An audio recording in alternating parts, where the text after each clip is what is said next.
యేసుక్రీస్తు నామములో మీ అందరికి వందనాలు. యోహాను సువార్త 10వ అధ్యాయము 10వ వచనము. దొంగతనమును హత్యను నాశనమును చెయ్యుటకు వచ్చును గాని మరి దేనికిని రాడు.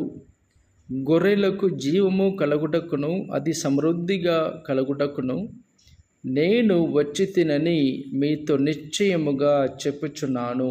క్రీస్తు యేసు ఈ వాక్యం ద్వారా ఏమని చెప్తున్నారంటే, ఆయన జీవాన్ని అనుగ్రహించడానికి ఈ లోకానికి వచ్చారు అనే విషయాన్ని ఈ వాక్యంలో మనం చూడగలుగుతున్నాము.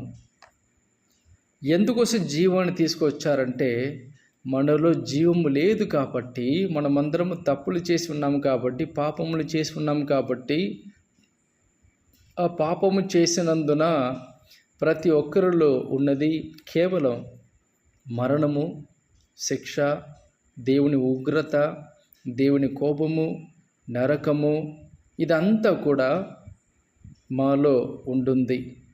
అయితే జీవము అనే విషయం మాత్రము మనలో లేనటువంటి పరిస్థితులు మనం ఉన్నాము అనే విషయాన్ని స్పష్టంగా తెలుసుకొని ఉన్నవాడు మనల్ని సృష్టించిన యేసుక్రీస్తు.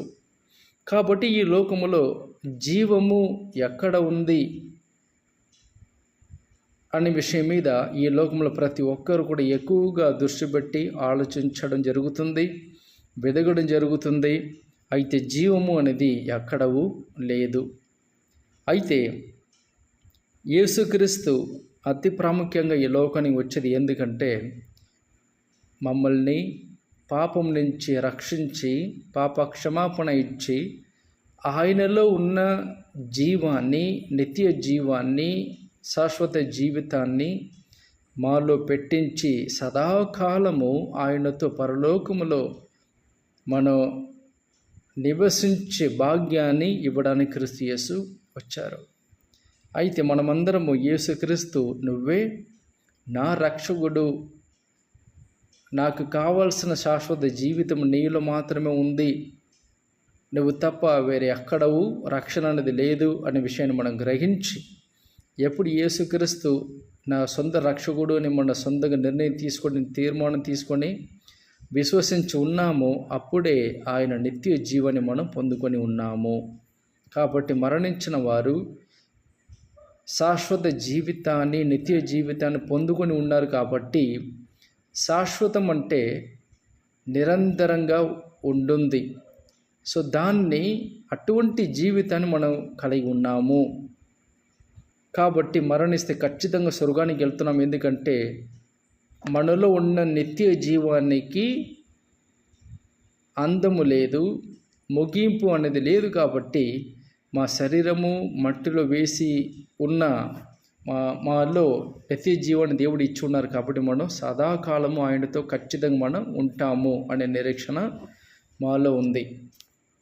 అలాగే నిత్య జీవాన్ని ఇచ్చిన దేవుడు ప్రతిరోజు కూడా ఆయన జీవితాన్ని మాలో పెట్టించి, ప్రతి ఉదయకాల సమయంలో లేదా ఎటువంటి కష్టమైన పరిస్థితిలో ప్రతి సమయంలో ఆయన జీవాన్ని మాలో పెట్టి నడిపించడానికి, నిత్య జీవము గల వాక్యాన్ని మాతో ప్రతిరోజు పంచుకొని మమ్మల్ని నడిపించడానికి ఉన్నారు. ప్రతిరోజు అనుభవ రీతిగా ఆయన మాకిచ్చిన జీవితాన్ని మనం అనుభవించడానికి సంఘాన్ని దేవుడు నియమించారు. ఆత్మీయ సహోదరుల్ని, తర్వాత స్నేహితులను మన కోసం దేవుడు నియమించి ప్రతిరోజు కూడా ఆయన వాక్యం చేత మనల్ని నింపి, ఆ జీవము గల వాక్యము ద్వారా మనల్ని బ్రతికించి ప్రతిరోజు కూడా జీవము, సమృద్ధి జీవాన్ని మాకు అనుగ్రహించి నడిపిస్తున్న దేవుడుగా మన దేవుడిని మనం చూడగలుగుతున్నాం. కాబట్టి అటువంటి జీవం గల దేవుడిని మనం కలిగి ఉన్నాము. అలాగే ప్రతిరోజు కూడా జీవము పొంది, సంతోషము పొంది, సమాధానము పొంది, సంతృప్తి పొంది ఆయన జీవితాన్ని సమృద్ధిగా మనం అనుభవించే పిల్లలుగా ప్రతిరోజు మనం జీవిస్తాము అని చెప్పి నేను ఈ డివోషన్ ముగిస్తున్నాను. Thank you. ఆమేన్.